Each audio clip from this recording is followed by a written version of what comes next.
abrir a Bíblia Sagrada, a Palavra de Deus, agora no livro de 2 Reis, fazendo uma breve meditação. 2 Reis, capítulo 19, verso 14. Trata-se da oração de Ezequias. Diz assim a Palavra de Deus: Tendo Ezequias recebido a carta das mãos do mensageiro, leu-a.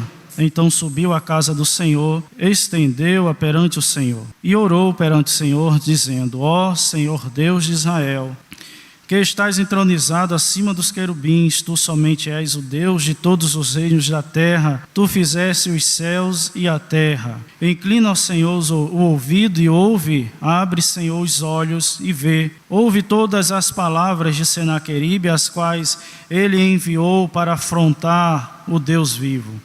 Verdade é, Senhor, que os reis da Assíria assolaram todas as nações e suas terras, e lançaram no fogo os deuses deles, porque deuses não eram senão obra de mãos de homens, madeira e pedra, por isso os destruíram.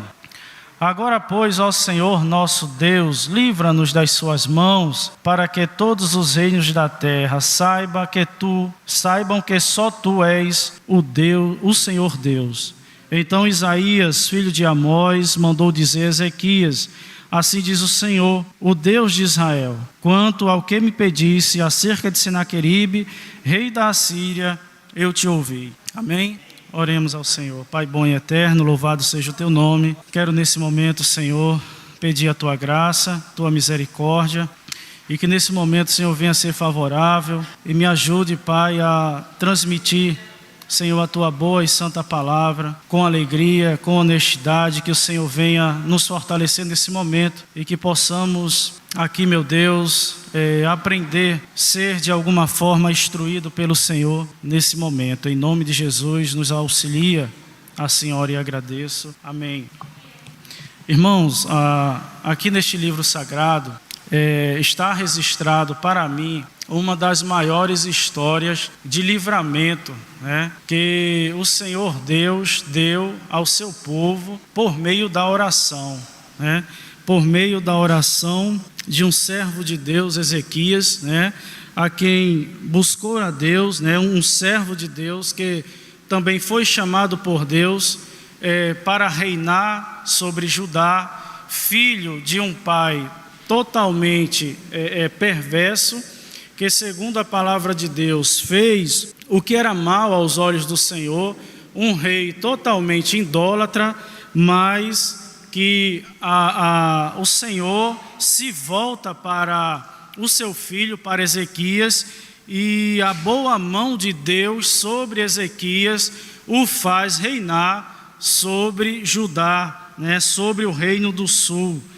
que era, nesse tempo, era Judá. Nesse tempo, o reino de Israel foi dividido, e Judá ficou como sendo o reino do sul e Israel, reino do norte, E o reinado deste homem, deste servo de Deus chamado Ezequias, segundo a Bíblia, foi um reinado próspero, um reinado próspero em todos os sentidos, A boa mão de Deus, como eu já falei, estava sobre esse homem, sobre esse reino, e Deus o levou a fazer uma reforma notável em toda Judá, onde Deus foi lembrado, onde Deus foi exaltado grandemente ali, enquanto este homem reinou sobre Judá, E diante de tudo isso, diante de todo esse trabalhar de Deus, esse trabalhar que estava, podemos dizer, dando certo, o inimigo ele se levanta para aniquilar, para destruir,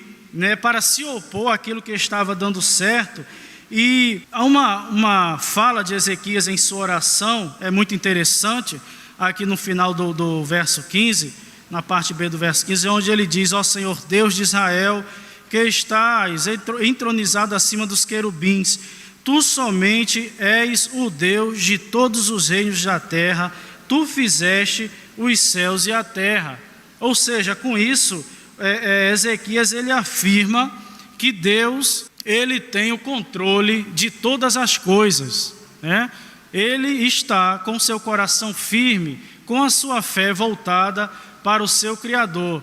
Irmãos, aqui no livro de 2 Reis, eu li aqui partir do capítulo 19 e verso 14, mas aqui neste livro, a partir do capítulo 18, que é onde começa a história, né, toda a história deste rei Ezequias, o que aconteceu, aqui, amados, há este relato, né, da providência de Deus, do seu grande poder, da sua misericórdia, como eu já falei, em agir, da sua graça, em agir por meio da oração, para livrar uma nação inteira da mão do inimigo, da mão de um terrorista, podemos dizer, que ali estava, né? Tinha cercado a cidade de Jerusalém e queria invadir. E ali todos nós sabemos das atrocidades que acontecem em uma guerra. Ali, se ele conseguisse cruzar os muros, cruzar os portões daquela cidade, ninguém ali seria poupado, né? Mas o servo de Deus, Ezequias, ali estava confiante, né? Embora o servo do Senhor, podemos dizer, estava vivendo também ali uma situação complicada, né? Uma situação difícil. Aqui no capítulo 18, do verso 14, por exemplo, ele está numa situação tão complicada, que quando nós lemos esse verso 14 do capítulo 18, a gente percebe que Ezequias aqui, ele tenta até, de uma forma de luta ali, de desespero, tentar resolver as coisas da sua maneira, da sua forma, né? Tentando aí resolver as coisas de uma forma pacífica, podemos dizer, né? Por que não de uma forma diplomática, né? Porque ele reúne, né? Ele ajunta todos os tesouros que há em sua casa, né? Todos os tesouros pessoais, junta isso aos tesouros que havia na casa de Deus, né? A Bíblia diz que ele arranca os ouros que havia sido colado ali nas portas, nas ombreiras da casa do Senhor. Então tudo isso é arrancado, somado ao ouro que estava na casa real e dado ao rei da Assíria, na tentativa de que o rei da Assíria os deixaria em paz, na tentativa de que o rei da Assíria iria parar de cercar a cidade e iria embora e os deixaria em paz. Essa era a maneira pacífica que ele tenta resolver. Mas diante de toda essa riqueza, diante de todo esse ouro que lhe é enviado, que lhe é dado, mesmo assim, o rei da Assíria, Senaqueribe, ele não quer saber de acordo, e mesmo aceitando tudo isso, ele ainda invade, ele ainda não tira, ele não consegue invadir, mas ele ainda não tira o exército de ao redor dos muros de Jerusalém. E se nós, amados, analisarmos o próprio contexto bíblico, nós veremos que o reino da Assíria, naquela ocasião, naqueles tempos, era um reino completamente perverso e extremamente temido. Nesse tempo podemos dizer que era uma potência, né? E que já tinha até, inclusive, segundo a própria Bíblia, já tinha vindo de campanhas vitoriosas, né? Contra o reino do norte e contra algumas nações ali vizinhas, né? A própria Bíblia fala sobre essa questão, né? E a oração, amados, de Ezequias, que é o texto que nós lemos aqui, a oração de Ezequias, ela acontece justamente depois da afronta desse rei, né? A oração de Ezequias acontece justamente depois das palavras também afrontosas do seu general, né? Chamado Rabissaque, palavras perversas, não só dirigida ao servo de Deus Ezequias, mas também palavras perversas dirigida ao próprio Deus, né? Como ele diz aqui no verso 35, o general do rei da Síria, ele diz que o Senhor não poderia livrar a Jerusalém das mãos do rei da Síria, né? Veja só que audácia, que palavras perversas, né? E a resposta a todas essas afrontas, né? A resposta a todas essas afrontas do rei e de seu general, a resposta a toda essa loucura, podemos assim dizer, elas são respostas imediatas e respostas sem misericórdia da parte de Deus. Por quê? Porque naquele mesmo dia, um anjo, a Bíblia diz que apenas um anjo do Senhor, ele matou, ele aniquilou a 185 mil assírios, homens de guerra, valentes, armados até os dentes, né?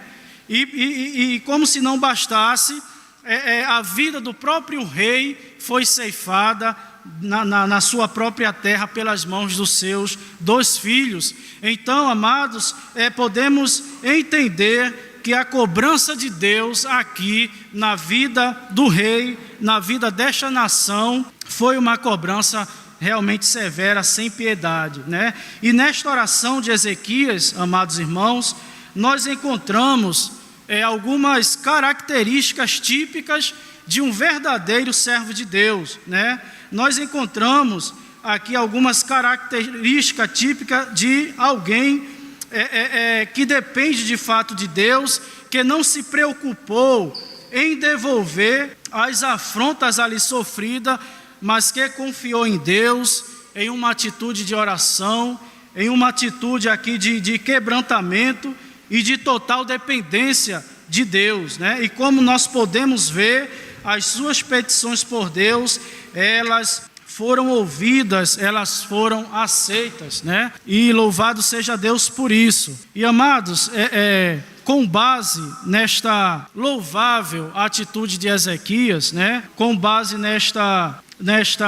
neste comportamento, né? Como eu já disse, típico de um servo de Deus, nós podemos aqui, diante disso, estar fazendo aqui algumas perguntas ao texto, né? E uma pergunta que nós poderíamos fazer ao texto é a seguinte: como não perder o foco que devemos ter em Deus em momentos de lutas, em momentos de dificuldades, porque haja vista que para nós termos o foco em Deus em momentos de bonança é fácil, né? Mas quando as coisas não vão muito bem, o que fazer? Como devemos agir, né? E com base nesta atitude de Ezequias, nós podemos até ter a esta pergunta uma resposta, que é a seguinte: não tente resolver as coisas única e exclusivamente do seu jeito, da sua maneira, né? Porque quando nós lemos, amados irmãos, o verso 4 e o 15 do capítulo 18, nós temos um pouco esta impressão, pelo menos quando eu li o texto eu tive um pouco essa impressão, porque quando ele fala para o rei da Síria, ele diz assim: retira-te de mim, tudo que você me impus, eu suportarei. E aí o que ele faz? Ele cata, podemos dizer, arranca de determinados lugares todo o ouro e prata que existia, né? E como eu já disse, na tentativa de ele ter um alívio, na tentativa de ele ver ali a causa resolvida, ele envia tudo isso ao rei da Síria. E nós sabemos que ainda assim as coisas, elas não são resolvidas dessa maneira, e as coisas, podemos dizer, só vai de mal a pior agora, né? Mas existe aqui um determinado momento que ele busca a Deus de fato, de verdade, e só daí para frente que as coisas, ela vai entrar no eixo, podemos dizer assim, ela vai ter um norte, né? E ao analisar, amados irmãos, em nossos tempos, por exemplo, é crescente o número de pessoas que tentam resolver as suas demandas, seus problemas, suas causas, destituído muitas das vezes de oração, destituído de fé, destituído da orientação, né? Da dependência das autoridades que Deus constituiu, justamente para esses momentos também, justamente para orientar este ou esta, né? Porque veja bem, Ezequias, se nós formos aqui partir de uma ordem cronológica, a gente perceberá que Ezequias, ele primeiro consulta, né? Ezequias, veja aí no texto, ele primeiro consulta, ele busca, ele não, quando ele percebe que as coisas do seu jeito, podemos dizer assim, não estava dando certo, aí ele busca no Senhor a resposta. E a primeira coisa que ele faz é isso, ele consulta o profeta Isaías, né? Ele vai saber qual era a diretriz de Deus, qual era o conselho de Deus para ele, através do seu servo, do seu profeta. Isso me faz entender, amados irmãos, que uma coisa interessante, que o conselho de um servo de Deus, o conselho de uma pessoa que está genuinamente, podemos dizer, em acordo com Cristo, com a palavra, o conselho de uma pessoa dessa, de um homem de Deus, ela sempre irá nos conduzir a momentos de oração, né? Ela sempre irá nos encaminhar a orar, a buscar a Deus, né? Conselhos que enche seu ego e volta a coisa para você, dizendo, não, olha, você consegue, dá para você pense positivo e, sabe, esse tipo de conselho não é de Deus e afasta a pessoa cada vez mais do seu Criador. Então, o conselho bíblico de um homem de Deus sempre conduzirá alguém a uma vida piedosa, a uma vida, realmente uma vida de oração, né? Então, amados, agora, e a partir aqui do verso 20, né, onde lemos também, a partir do verso 20, logo depois que ele busca a Deus, logo depois que ele consulta aqui saber qual era a vontade de Deus, aqui no verso 20, ele encontra a resposta de Deus, ele tem a diretriz de Deus. Então, irmãos, Deus, ele não se calou, né? Tenhamos isso em mente. Deus, ele não silenciou. O mesmo Deus no passado é o mesmo Deus agora no presente, ele é imutável. Ele não silenciou, ele não está calado, né? E nós devemos buscar em sua palavra, nós devemos buscar nele, em sua palavra, as diretrizes que nós precisamos. E muitas das vezes nós esquecemos que aquele líder a quem Deus levantou justamente para esse propósito, né? A quem Deus levantou para ensinar, está ali justamente para isso, para estar orientando por meio da palavra de Deus. E não é certo, amados, nós tomarmos decisões, muitas das vezes decisões, às vezes até de caráter espiritual, longe da igreja, né? Longe das lideranças. Façamos como Ezequias, né? Façamos como Ezequias, que no momento mais, podemos dizer, complicado, o momento mais difícil de sua vida, ele procura saber qual era a diretriz de Deus para a sua vida, qual era a vontade de Deus para a sua vida, né? Por meio de quem? Por meio do seu servo, não por meio de formas místicas, de formas, não por meio de caminhos alternativos, mas por meio do seu servo, por meio do profeta, quem naquele tempo era o quê? Os oráculos, era um representante de Deus, né? E há quem diga aqui, nós já conhecemos muito bem, a própria palavra de Deus fala quem eram os profetas antigamente, né? Aqui no livro de Hebreus, texto muito conhecido por nós, Hebreus capítulo 1, né? Havendo Deus outrora falado muitas vezes, né? E de muitas maneiras, ou seja, Deus antigamente falava de muitas vezes e ele falava de muitas maneiras. E ele falava a quem? Aos pais. Por quem? Por meio de quem?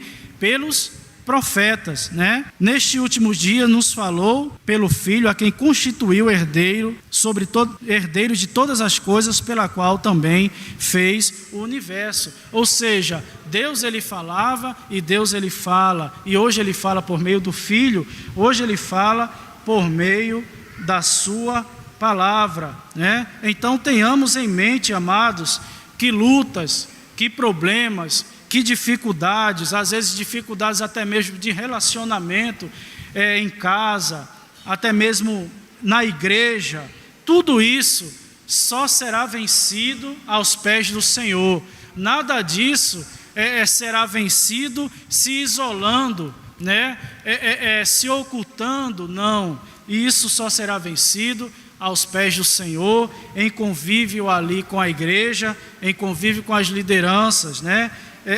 Caminhando no momento mais difícil de sua vida, ele procura a casa de Deus, ele procura a casa do Senhor para orar, para buscar a Deus. Repare que esse passa a ser para nós, amados, um dos maiores exemplos aqui que nós temos, né?